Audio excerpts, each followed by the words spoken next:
South Series. Ang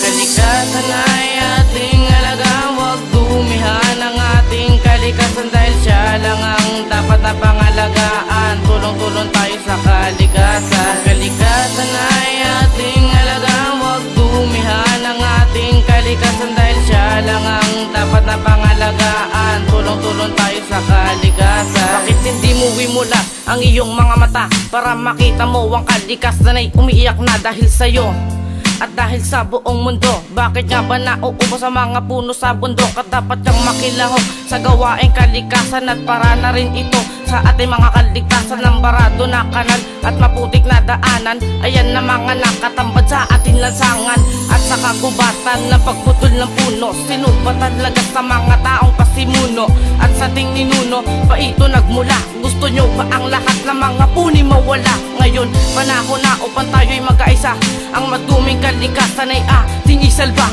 Magtulong-tulungan, gumawa ng samahan, dahil dyan lang masusukat ang ating pagtutulungan. Kalikasan ay ating alagaan, huwag dumihan ang ating kalikasan dahil siya lang ang dapat na pangalagaan. Tulong-tulong tayo sa kalikasan. Kalikasan ay ating alagaan, huwag dumihan ang ating kalikasan dahil siya lang ang dapat na pangalagaan. Tulong-tulong tayo sa kalikasan. Pagmamahal sa kalikasan ay iniwan na, ngunit nasan mga tao? Ngayon lumisan na, oras na para magbago at ating maisalba. Pagmamahal sa kalikasan ay isaayos na, dahil sa pagputol ng puno kaya ay nagbaha. Ang mga ilog at sapa ngayon ay nagsipagdapa, dahil sa mga taong mga maimpluwensya. Sila ang dahilan kaya tayo'y nakukonsensya. Putulin pa ang puno, sino nagpasimuno? Sino ba talaga ang mga taong namumuno na para madungisan ang ating kalikasan? Hindi rin nagtagal, lahat ng tao'y nahirapan. Kaya aking kaibigan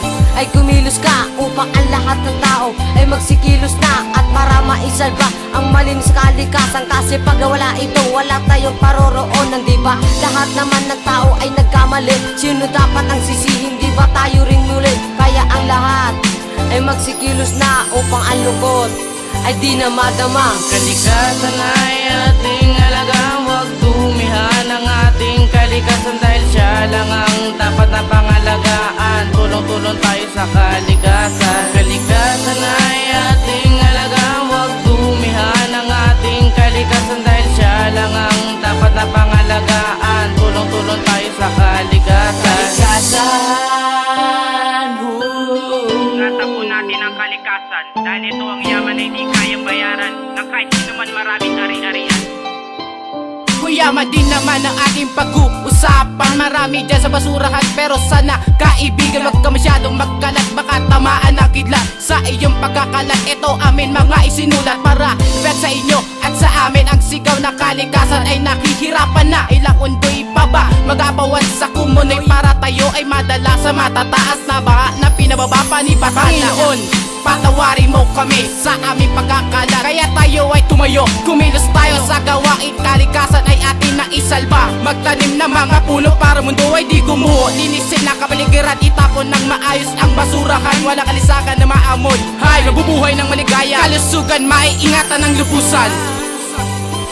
Ang kalikasan ay ating alagaan, huwag dumihan ang ating kalikasan dahil siya lang ang dapat na pangalagaan. Tulong-tulong tayo sa kalikasan. Kalikasan ay ating alagaan, huwag dumihan ang ating kalikasan dahil siya lang ang dapat na pangalagaan. Tulong-tulong tayo sa kalikasan. Kalikasan, dapat nating pangalagaan dahil ito ay may apekto sa ating kalusugan. Kaya sana naman pakinggan nyo mga babala, kung ayaw nyo mapuksa sa matataas na baha. Kaya ikaw ay mabahala, kaya kumilos ka sa pagtapon ng basura, wag ikalat sa kalsada. Pulutin, ipunin kung saan siya nararapat, para malinis ang paligid at wala nang kalat. Maayos na ang gubat, malinis na ang dagat, wala nang nakakalat, naayos ng maagap. Dahil sa pagtutulungan ng mga tao sa mundo, kaya naisalba ang mga buhay na ito.